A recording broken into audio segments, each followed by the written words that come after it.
Somewhere in Washington, D.C., inside the Library of Congress, there are 1,200 books that once belonged to Adolf Hitler.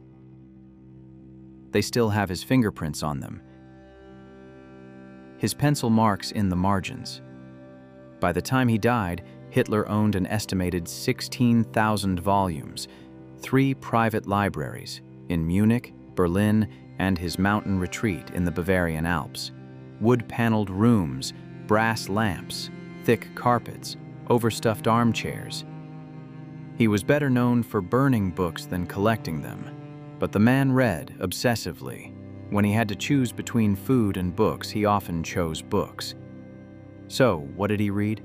Military strategy, racial pseudoscience, occult mysticism, Nordic mythology, biographies of strongmen, Frederick the Great, Napoleon.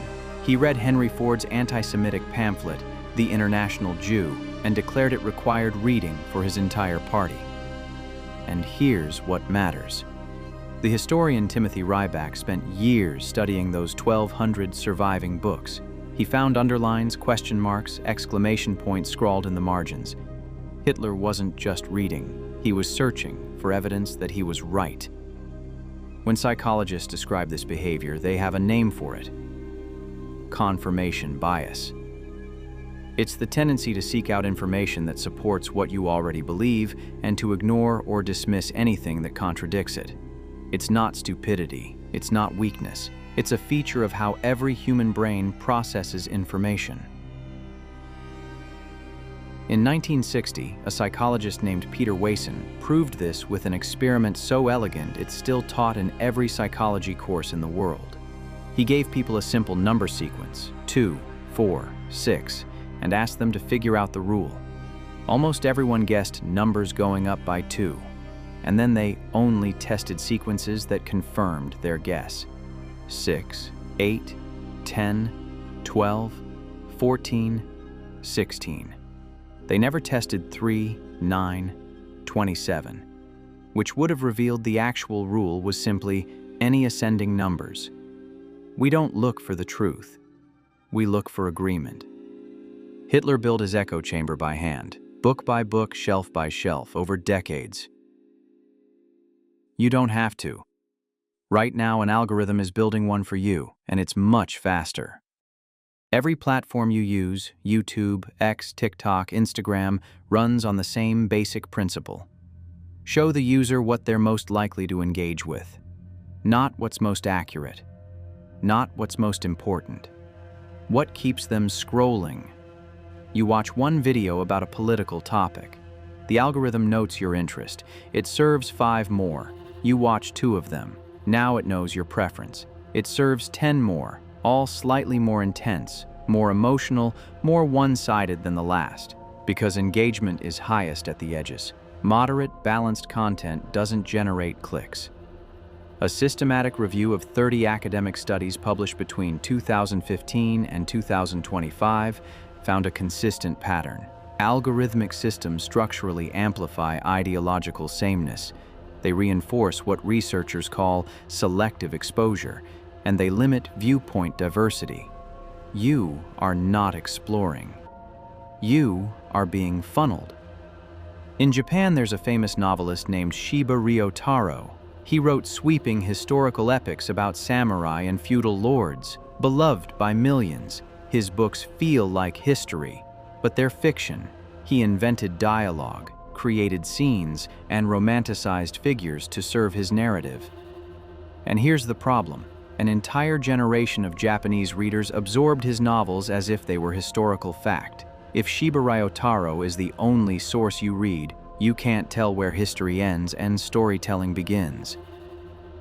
But if you read actual historians alongside him, suddenly you see the seams. You see where he invented, where he simplified, where he chose drama over truth. This is what a diverse information diet does.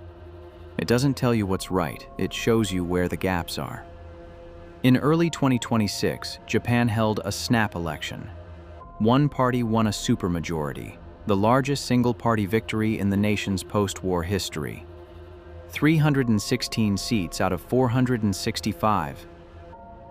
Among young voters, support was fervent. Online, the winning candidate's content dominated feeds.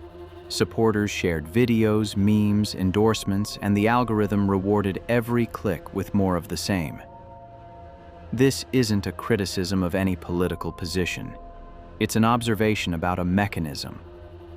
And this is not a Japanese problem. It's not an American problem or a European problem. It's a human problem. Brexit, the 2016 US election, pandemic misinformation, algorithmic radicalization has contributed to filter bubbles on every continent, in every language, across every political spectrum. And the most unsettling part? The research shows that intelligence doesn't protect you. Education doesn't protect you.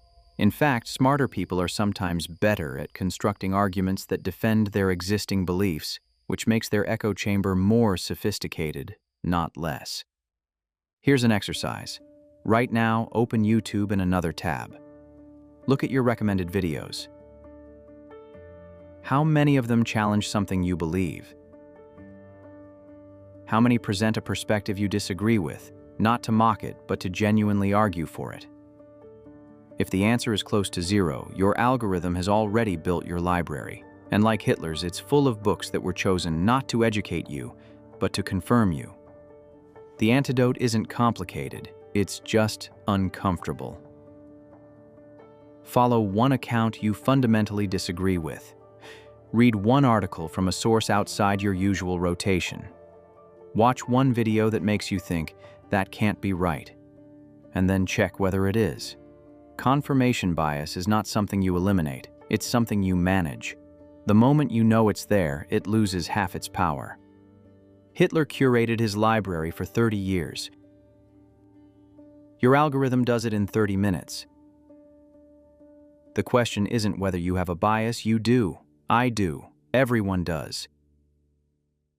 The question is who's choosing your books. If this made you think, subscribe. There's more to come.